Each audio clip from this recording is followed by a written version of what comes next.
Bonjour et bienvenue. On s'est déjà posé la question de savoir d'où venaient nos technologies. Spontanément, on pense à des laboratoires, à des ingénieurs, mais si la véritable étincelle de nos plus grandes innovations se trouvait en fait ailleurs, par exemple dans les pages d'un roman de science-fiction.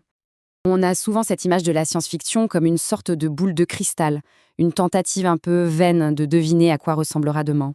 Mais, et si on se trompait complètement d'approche? Et si au lieu de juste prédire, elle servait de plan, de schéma directeur? En gros, si la science-fiction n'était pas là pour deviner le futur, mais bel et bien pour le construire, en donnant aux ingénieurs l'inspiration pour transformer l'imaginaire en réalité. Allez, prenons un exemple très concret pour bien comprendre.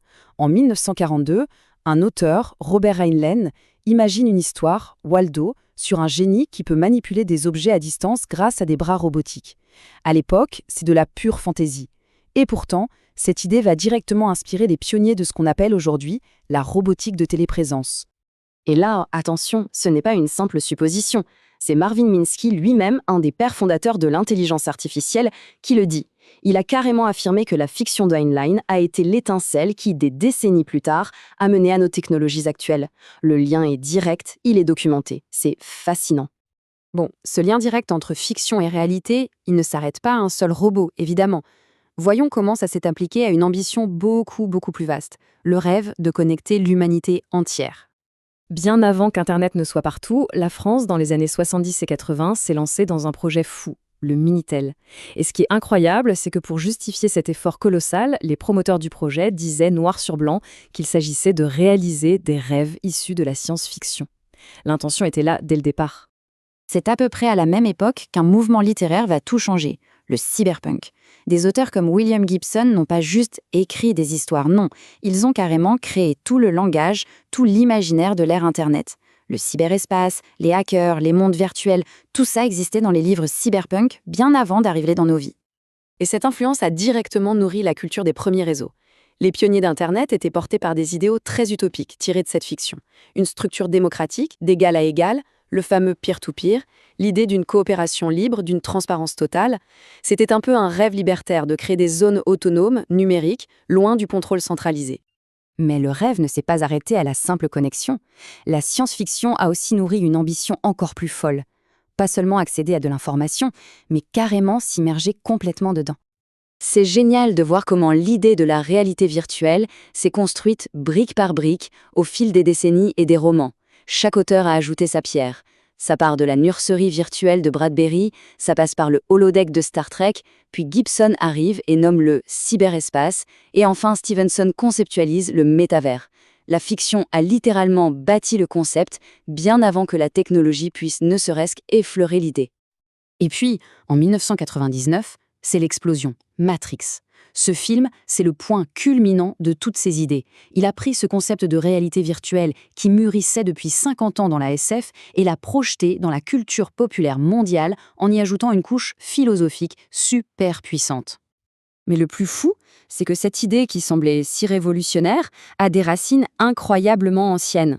L'intrigue de Matrix, c'est en fait une adaptation quasi directe de l'allégorie de la caverne de Platon, écrite il y a 2400 ans.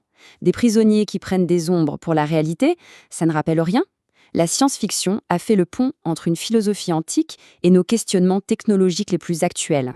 Et ça nous amène à une tension fondamentale. Parce que la même technologie qui promet la connexion et la liberté, eh bien, elle peut aussi devenir un outil de contrôle et de surveillance absolue. Ce tableau illustre parfaitement ce conflit. D'un côté, on a le panoptique, inspiré d'Orwell, une surveillance verticale où une autorité centrale voit tout sans être vue. Et de l'autre, l'holoptique, qui vient du cyberpunk, une observation horizontale, d'égal à égal, où tout le monde peut voir l'ensemble du système. C'est vraiment le contrôle centralisé contre la transparence radicale. Deux futurs opposés, nés de la fiction, pour une seule et même technologie. Donc le point crucial, c'est ça.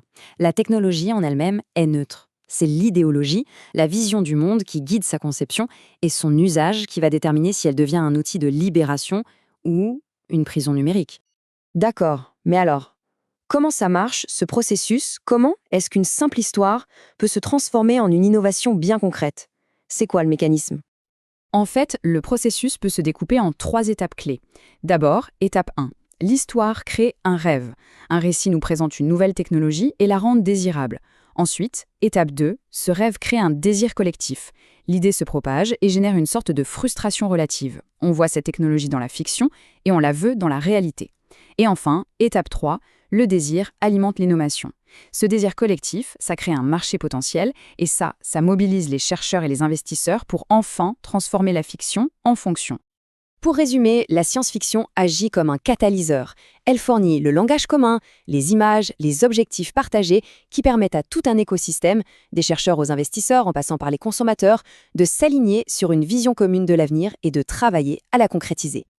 Alors, si on part du principe que les histoires qu'on se raconte aujourd'hui sont les plans de la réalité de demain, ça nous laisse avec une question assez vertigineuse.